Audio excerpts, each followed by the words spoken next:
to guide towards finding funds from government, which is in relatively good position in Turkey right now. But identifying the original ideas and needs is where we were lacking.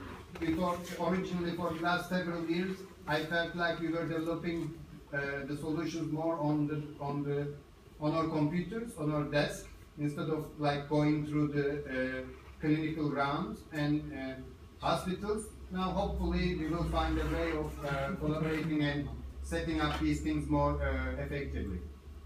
So, Jeff, your slides are ready now. Okay, so you're on the first slide that says SoPE, right? Yes. So Yavuz, I'm going to tell you when to switch the slide, okay? Sounds good. Okay, so next slide.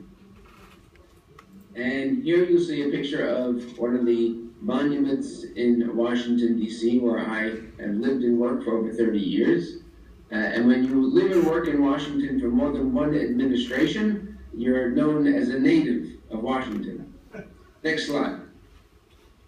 So this is a picture, and I'll tell you a story of when Khrushchev and Kennedy were in Washington doing their summit in the 1960s. And they were riding around and in their car, and Khrushchev looks at this building and says to Kennedy, "This building, what is this?" And Kennedy says, "This is the Washington Monument." And Khrushchev says, "What for?" So this is after the first president of the United States, a very important president. Khrushchev says, "How long take to build?" Kennedy squeamishly says, 42 years. Khrushchev says, "In Russia, 40 years." Okay, they move on, they continue their summit, next slide. And they come to this next structure. And Khrushchev has a similar question, "This building, what is this?" And Kennedy says, "This is the Lincoln Memorial." And Khrushchev says, "What for?" He said, "This is the 16th president of the United States. He freed the slaves, a very important president." And Khrushchev says, "How long take to build?" And Kennedy proudly says, 6 years. And Khrushchev says, "No, sir, 6 months." Well, Kennedy at this point is getting a little annoyed, but they continue their summit. Next slide. And they come across this next structure, in a similar scenario. Khrushchev says, "This building, what is this?" And Kennedy looks at him and says, "I don't know, but it wasn't here yesterday." White House. So things are changing, and things in healthcare are changing tremendously. Go to the next slide. And what we try to do from the Society of Physician Entrepreneurs is really try to teach all of the people that bring the new device, that bring the new biotech, that bring a new pharmaceutical or diagnostic or service. We try to teach them the roadmap. We try to teach them how to get it from their head to the patient, because it's different for all of those different things. And it's complicated. And it's complicated both in Turkey and it's complicated in the United States. But if our mission is to improve healthcare, then we have to reach out across the ocean and help each other so that we can accomplish this goal. Next slide. So this is a quote from Sir William Osler from the 1800s.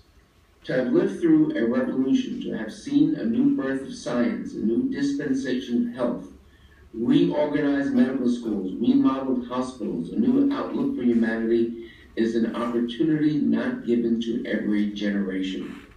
Well, we are in a similar position. The opportunity to change healthcare is not an opportunity that's given to every generation, but it is being given to ours, because we have tremendous technology that can help us get to the next phase. Next slide. He wrote these words in April 1913, near the end of his career, and 6 years before he died. He lived and practiced in a time of great change in healthcare.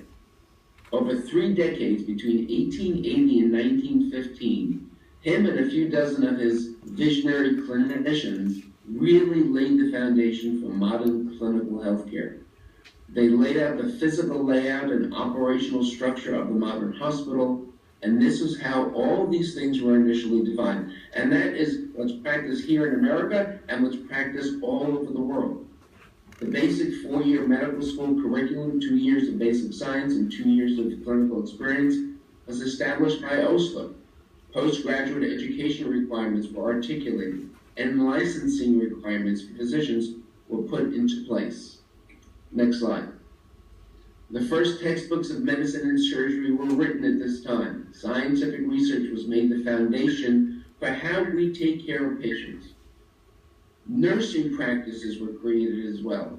Hygiene practices to prevent infection. And we all worry about hospital-acquired infections. You know what? 100 years ago, they were worried about the same thing.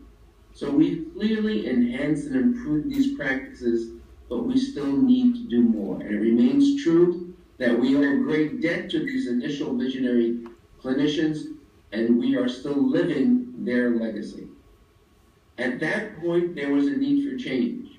They rose to the challenge. They charted a new course for health care, and it's lasted more than a century, and it's the basis for the way we take care of patients throughout the world. We are in a place where we also need change, and it's going to depend on people like you and all the people in that room to meet this challenge and really say, how can you help to make the new set of technology that will help patients and improve the lives of patients come to fruition?